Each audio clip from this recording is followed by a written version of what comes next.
Pelayanan BPJS yang kami Normal, berikan itu memang meliputi pelayanan-pelayanan yang baik rawat jalan, rawat inap, termasuk emergensi ya, seperti itu. Kecuali satu, kamar VVIP tadi. Dengan kamar super VIP kami yang memang tempat tidur yang full elektrik. Ya. Ada tempat tidur penunggu, kemudian ada pantry, seperti itu, ada carport, kemudian ada microwave. Itu dengan harga per hari 1 juta itu sangat-sangat kompetitif.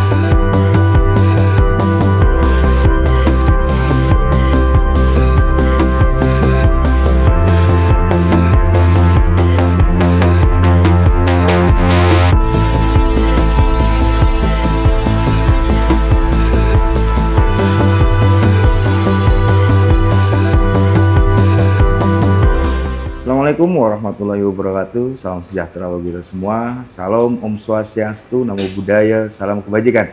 Jumpa lagi bersama saya Randy Niko Ramanda, manajer Tribun Mataraman. Bertempat di Kota Kediri. Saat ini saya sudah berada di RSUD Gambiran Kota Kediri, dan saya sudah bersama Direktur Utama RSUD Gambiran, Dr. Aditya Bagus Jatmiko, untuk tahu bagaimana perkembangan dan update terkini mengenai apa yang akan dilaksanakan pada tahun-tahun ke depan. Langsung saja kita sapa beliau.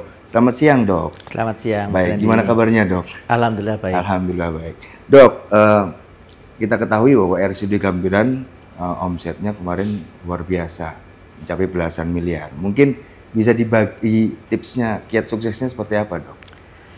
Pada prinsipnya RSUD Gambiran ini kan kita BLUD. Siap. BLUD itu memang diharapkan rumah sakit mampu menopang atau memperlancar operasionalnya dengan pendapatan BLUD. Oleh karena itu kami berupaya mengoptimalkan sisi-sisi pendapatan dari rumah sakit. Secara garis besar, pendapatan rumah sakit memang berasal dari rawat inap, rawat jalan, dari farmasi, dan beberapa penunjang medik yang lain. Siap. Dan memang kami komitmen untuk memberikan pelayanan yang terbaik dari masyarakat. Saya kira dengan kesungguhan untuk memberikan pelayanan terbaik itu akan membuat pasien merasa puas dan akan kembali mengakses rumah sakit apabila memerlukan layanan kesehatan. Baik. Kalau kita bicara omset, bahwa memang mau tidak mau kita ngomong jumlah pasien. Nah, mungkin kalau dokter ngomong pelayanan, apa-apa aja yang sedang disiapkan oleh RSUD Gambiran untuk memaksimalkan pelayanan ke pasien? Untuk tahun 2025 kami fokus untuk revitalisasi layanan kateterisasi ya. Jadi Gambiran dulu punya layanan kateterisasi cath lab, dan tahun ini memang kami berupaya untuk mengadakan kembali karena memang mesin cath lab ini baru akhir bulan kemarin kita revitalisasi mesinnya, kemudian ruangan untuk cath labnya juga sudah selesai kita bangun. Ini kami harapkan di 2025 sudah bisa memberikan pelayanan untuk masyarakat, terutama memang untuk pemasangan ring jantung. Ring jantung, Kemudian kami juga sudah menyiapkan ruangan rawat inap VVIP, Tegowangi 1 dan 2. Ini dalam upaya untuk memenuhi kebutuhan masyarakat, konsumen-konsumen tertentu, sehingga tidak perlu jauh-jauh ke luar kota, karena kami sudah ada layanan kamar rawat inap VIP yang salah satu keunggulannya adalah ada carport di depan ruangan inap. Luar Jadi biasa. Privasi pasien, keluarganya, akses untuk keluar masuk tersendiri. Ya, begitu ya. Apakah ini jadi bagian dari menjawab tantangan bahwa ada kelas rawat inap yang standar itu atau beda lagi? Iya, kelas rawat inap standar ini merupakan salah satu ketentuan pemerintah ya, tapi diatur oleh Peraturan Menteri Kesehatan, di mana memang ada 12 parameter untuk masuk kategori kelas rawat inap standar. Baik. Gambiran menjawab tantangan ini dengan yang pertama yang kami melakukan konversi dari beberapa ruangan existing yang memang belum memenuhi standar tersebut, terutama dari sisi jumlah maksimal tempat tidur di dalam satu ruangan rawat inap. Karena memang dahulu Gambiran dibangun itu belum ada parameter ini, sehingga kami akan mengkonversi beberapa ruangan existing menjadi standar KRIS.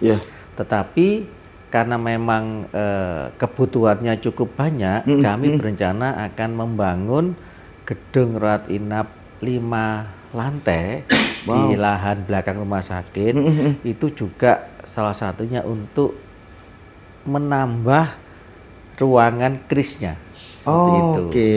Termasuk nanti ada kamar VVIP dan VIP yang di salah satu lantainya. Tapi dari luasan lahan masih memungkinkan ya untuk dikembangkan lagi? Masih memungkinkan untuk dikembangkan. Total berapa tuh luasan untuk di RSUD Gambiran? Gambiran ini kurang lebih hampir 5 hektar kalau tidak salah, gitu ya? Seperti itu. Dan kami memang masih separuh yang istilahnya itu ada bangunan gedungnya yang sekian persen di belakang itu kurang lebih masih ada 40%. Itu masih lahan terbuka. Dan memang itu masih memungkinkan sekali untuk dikembangkan ya. Kalau melihat sejumlah fasilitas VIP, kamar umum ada, menjaga privasi, terus kemudian sarana dan prasarana lain juga diperbaiki. Apakah dokter punya tujuan bahwa menjadikan RSUD Gambiran sebagai salah satu rujukan di kawasan Mataraman? Atau seperti apa, Dok? Saya kira selaku rumah sakit umum milik pemerintah, dalam ini pemerintah Kota Kediri, kami memang mengampu kebutuhan rujukan dari masyarakat kota dulu yang pertama gitu.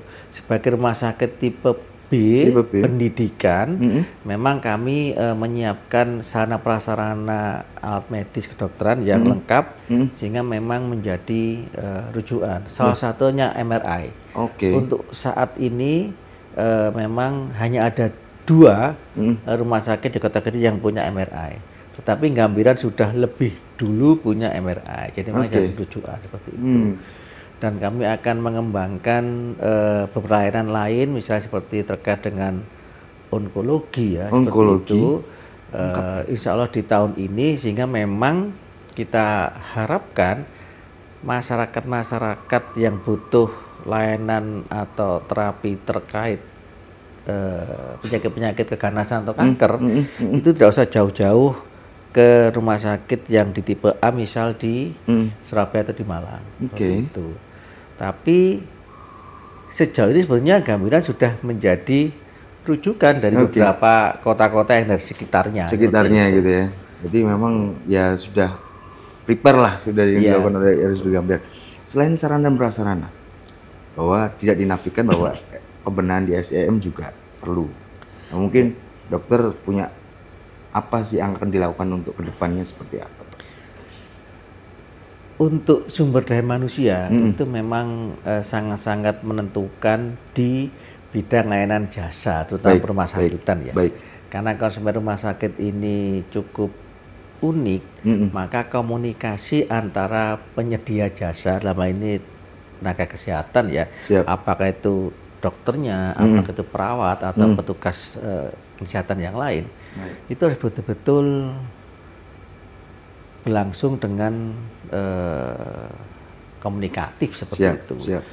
Berlangsung dengan efektif sehingga pasien itu tidak merasa hanya sebagai objek, tapi juga sebagai subjek, sehingga dilibatkan untuk setiap pengambilan keputusan, setiap informasi. Pasien akan mendapatkan layanan seperti apa, kapan, bagaimana, istilahnya metodenya itu harus disampaikan seperti itu, otomatis dengan bahasa yang mudah dimengerti oleh pasien. Ini memang kata kuncinya ya, karena jasa itu begitu untuk metode yang sama, yang menyampaikan itu berbeda, tidak ada standar komunikasi, maka yang dirasakan oleh pasien persepsinya bisa berbeda. Baik, kalau ya kita kalau bicara rumah sakit tentu pelayanan. Biasanya ya banyak case yang terjadi. Biasanya dalam hal pelayanan itu ada pembedaan antara pasien BPJS, pasien asuransi ataupun pasien mandiri. Nah, mungkin untuk menyamakan supaya tidak ada pembeda ini, seperti apa Dok penekanannya ke teman-teman di lapangan? Iya, ini yang ingin saya luruskan. Sebetulnya masalahnya bukan ada berbeda atau tidak, tetapi adalah standar dan di atas standar. Seperti itu. Kalau kita analogkan, semua penumpang pesawat itu sama, walaupun yang dia masuk kategori low cost carrier, itu standar keamanan, standar keselamatannya sama. Betul.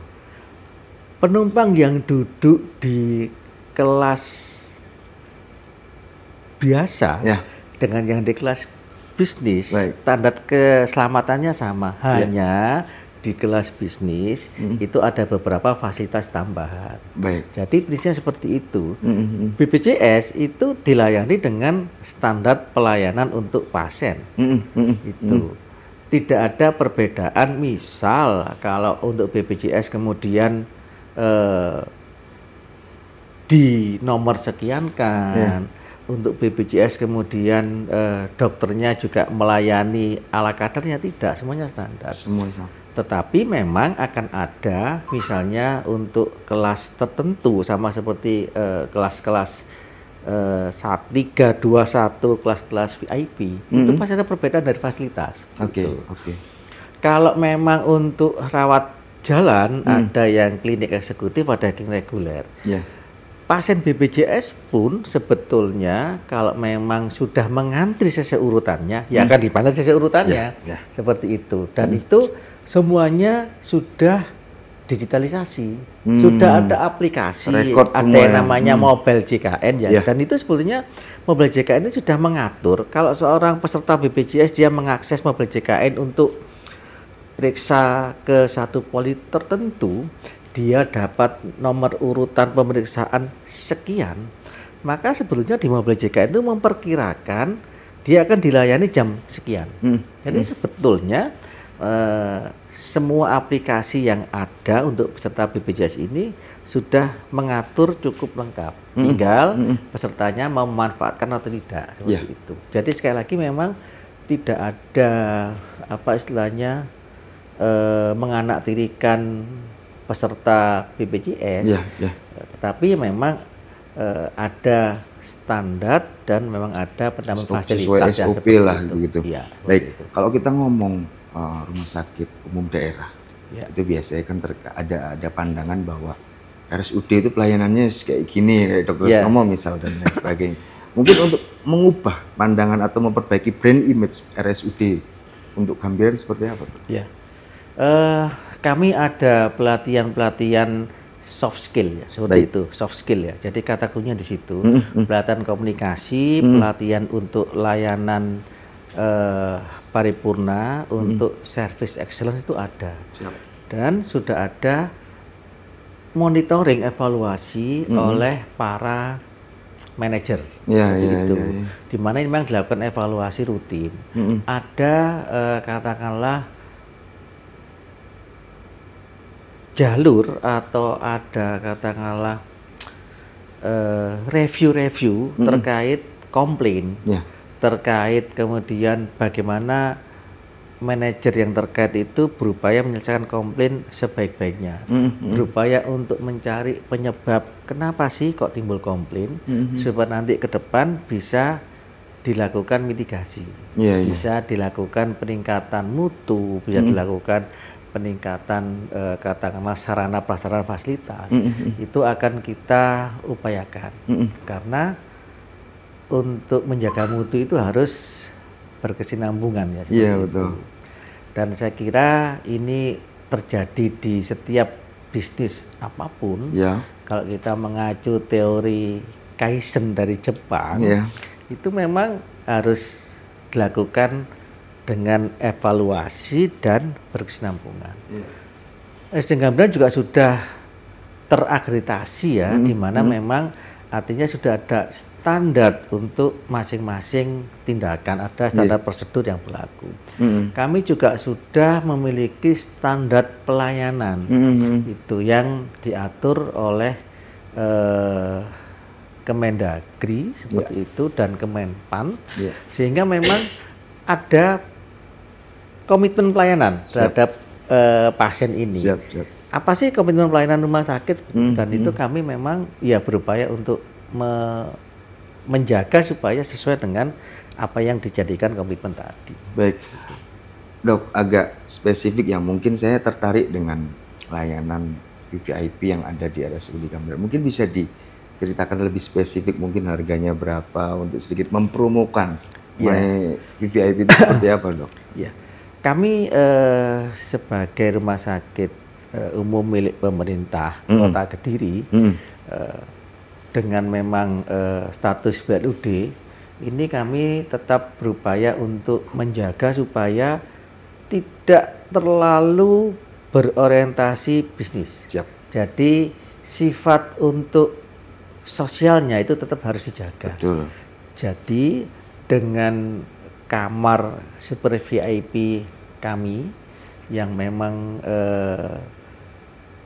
dengan tempat tidur yang full elektrik, ada tempat tidur penunggu, ada ya kamar mandi kalau air hangat saya kira sudah biasa ya di VIP, kemudian ada pantry seperti itu, ada carport, kemudian ada microwave, itu dengan harga per hari 1 juta itu sangat-sangat kompetitif. Luar biasa itu. Kalau dibandingkan dengan di Surabaya dengan kamar dengan layanan yang sama gitu kan. Luasan yang kurang lebih mungkin 8 kali 5,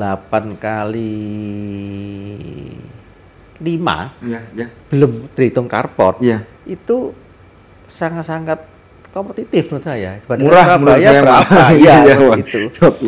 Itulah itu. Itu baik. Kalau terkait layanan Universal Health Coverage (UHC), untuk pelaksanaannya di RSUD Gambir seperti apa?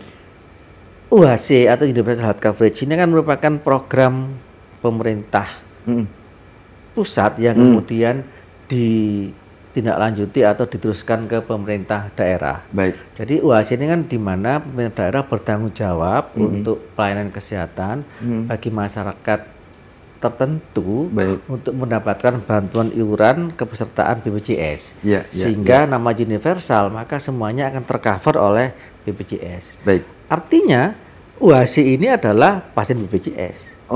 Seperti itu. Jadi sebetulnya tidak ada perbedaan ya. Kami istilahnya melayani pasien UHC atau pasien peserta BPJS yang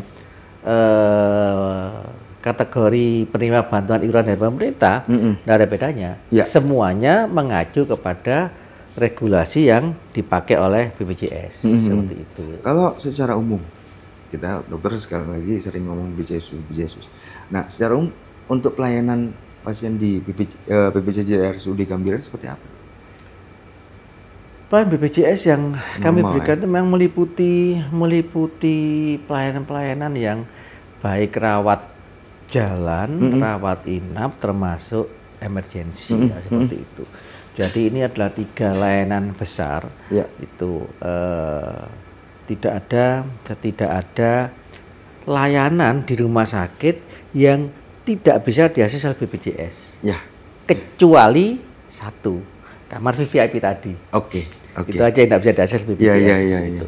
Tapi untuk layanan yang lain itu memang kami semuanya bisa diakses pasien BPJS. Gitu. Tergantung dengan regulasi yang berlaku. Betul. Karena pasti ada sistem pola rujukan, ada sistem pola kontrol seperti itu, dan yang terbaru yang mungkin lagi hangat-hangatnya adalah terkait kasus kriteria emergensi seperti PMK 47. Iya, 2018 ya. Itu kalau menurut dokter sendiri seperti apa, Dok? Terkait sebetulnya gawat darurat itu seperti apa sih? Sebetulnya kriteria gawat darurat itu masing-masing jenis layanan spesialisasi dari dokter itu punya batasan. Mana yang masuk kasus kategori emergensi, mana yang tidak. Baik. Contoh, kalau pasien datang dengan keluhan hanya nyeri ulu hati seperti itu, mual seperti itu tidak masuk kategori emergensi. Walaupun dia misalnya mual, muntah. Tapi kalau tidak diketemukan tanda-tanda dehidrasi, tidak ada ditemukan tanda-tanda penurunan tekanan darah, tidak ada tanda-tanda katakanlah gangguan peredaran darah sampai ke tepi, artinya sampai ke ujung jari, pucat sampai berkerut seperti itu, tidak masuk emergensi. Oh, gitu. Jadi memang masyarakat kita ini belum terbiasa justru untuk mengakses Vaskes 1. Apakah itu di puskesmas, apakah itu di klinik yang bersama dengan BPJS, apakah di dokter praktek yang memang sebagai dokter BPJS, itu belum terbiasa. Maunya langsung ke IGD. Benar. Dan dulu itu masih diperbolehkan. Masih ada kelonggaran dari BPJS. Kalau rumah sakit kemudian melakukan klaim, maka masih dibayar oleh sebagai kasus rawat jalan. Tapi sekarang walaupun pasien sudah diopnamekan, masuk rawat inap, tadi ya misalnya kasus dengan nyeri ulu hati, saya muntah-muntah lemas, masuk opname. Tapi kalau nanti misalnya dilakukan tindakan USG atau dilakukan pemeriksaan dengan endoskopi sekalipun, semua hasilnya normal, maka BPJS akan menolak klaimnya. Oh, jadi screening di awal pun tidak menjamin perlu ada screening lagi gitu, pemeriksaan lanjutan. Artinya dengan diagnosa awal, kan istilahnya kalau dalam diagnostik untuk hal seperti itu, maka masuk kategori gastritis ya. Istilah gastritis berarti ada gangguan di lambung. Nah, diagnosis gastritis itu masuk ke salah satu dari 144 penyakit yang harus selesai atau harus dituntaskan atau harus diobati di Vaskes 1. Oke, gitu ya. Kecuali ditemukan data tambahan dari pemeriksaan penunjang dari endoskopi, misalnya ketemu memang foto ada luka di lambung. Kemudian katakan di USG ditemukan ada misalnya batu empedu, itu baru bisa masuk kasus kategori darurat di rumah sakit. Tapi bila tidak, walaupun sudah diperiksa apa-apa yang dalam tanda petik sudah mengeluarkan biaya kan rumah sakit, itu ditolak sama sekali klaimnya. Artinya nantinya bakal dibebankan oleh si pasien nanti? Tidak bisa. Tidak bisa ya? Itu yang jadi masalah. Oh iya. Karena BPJS akan menolak klaim yang mungkin baru diajukan di akhir bulan. Kalau pasiennya sudah pulang, itu tidak mungkin kita bisa menagih.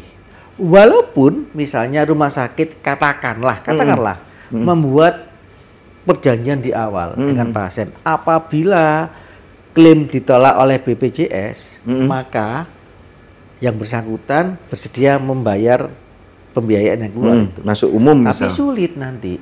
Itu dalam prakteknya mereka tidak mungkin kita tagih setelah di belakang hari. Itu. Dan itu banyak terjadi di RSUD Gambiran. Ya.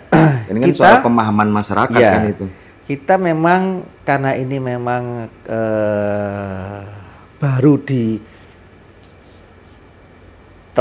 secara tegas, baru kira-kira 2-3 bulan belakangan ini, kami tetap berupaya melakukan edukasi ya, edukasi.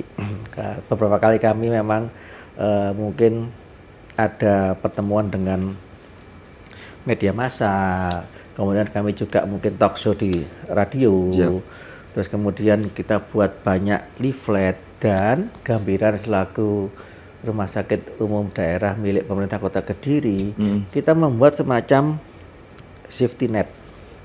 Jadi untuk masyarakat Kota Kediri yang karena memang ketidaktahuannya keliru datang ke IGD dan ternyata kasusnya masuk kategori non-emergency, itu tetap kami lakukan pemeriksaan, tetap kami lakukan diberikan terapi dan diberikan obat sementara. Dengan pesan kalau memang sakitnya masih berlanjut, maka pasien sebaiknya periksa ke Vaskes 1 untuk minta rujukan balik ke rumah sakit, seperti itu. Jadi jangan sampai ada pasien yang keliru datang ke IGD karena mungkin tidak paham emergensi, kemudian ditolak begitu saja tanpa ketemu dokter, tanpa diperiksa, dan tidak dapat apa-apa. Jadi tetap pasien pulang walaupun dia keliru, itu kami berikan obat terapi secara cuma-cuma. Kami anggap itu salah satu fungsi sosial CSR-nya rumah sakit. Gratis ya dok ya, untuk proses itu luar biasa. Baik. Terakhir dok, dari segala upaya yang sudah dilakukan dokter, secara pribadi, harapannya dokter untuk RSUD Gambiran ke depan ini seperti apa dok?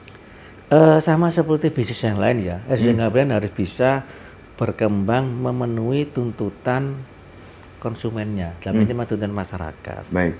Maka RSUD Gambiran harus bisa itu tadi menambah kompetensi atau meningkatkan kompetensi para tenaga medisnya.